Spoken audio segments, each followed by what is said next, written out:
আজকে এত রিজনেবল প্রাইসের মধ্যে সীতাটা পাবেন আপুরা, দেখতে থাকেন পুরো ভিডিওটা। আসসালামু আলাইকুম সবাইকে। এই যে দেখতে পাচ্ছেন আমার হাতে কিউট একটা কানের দুল, একদম গোল্ড প্লেটের উপরে আপনারা এই সীতাটা পেয়ে যাবেন।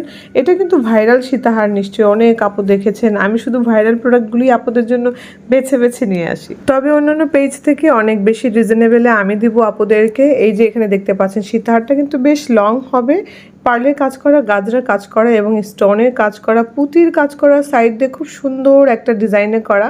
আর দেখতেই পাচ্ছেন বেশ খানিকটা লং টার্সেল দিয়ে কিন্তু অনেক আপু চাইলে হিজাবি আপুরা যারা আছেন আরও অনেক লং করে পরতে পারবেন। আর এখানে কিন্তু কানের দুলের সাথে ম্যাচিং করে দেওয়া আছে, দেখতে পাচ্ছেন সীতার কানের দুলে একদম পারফেক্ট ম্যাচিং আছে। সীতাটা আসলে পরে দেখালে আরও ভালো বুঝতে পারতেন। কানের দুলটা কিন্তু বেশ বড়সড় একটা কানের দুল এবং সীতাটাও কিন্তু বেশ লং এবং বড় আকারের কানের দুল। যদি পসিবল হয় আমি পরে ছবি দিয়ে দেব। আর এটার প্রাইস থাকছে মাত্র 1150 টাকা। হ্যাঁ, 1150 টাকার মধ্যে আপনারা সুন্দর এই সীতাটা পেয়ে যাচ্ছেন। অনেক বেশি রিজনেবল প্রাইস আপুরা। আপনাদের হাতেই তো মোবাইল, একটু স্ক্রল করে দেখবেন অন্য অন্য পেজে এগুলির প্রাইস কত, তার থেকে অবশ্যই আমার কাছে রিজনেবল পাবেন। ভালো লাগলে ইনবক্স করবেন। আল্লাহ হাফেজ।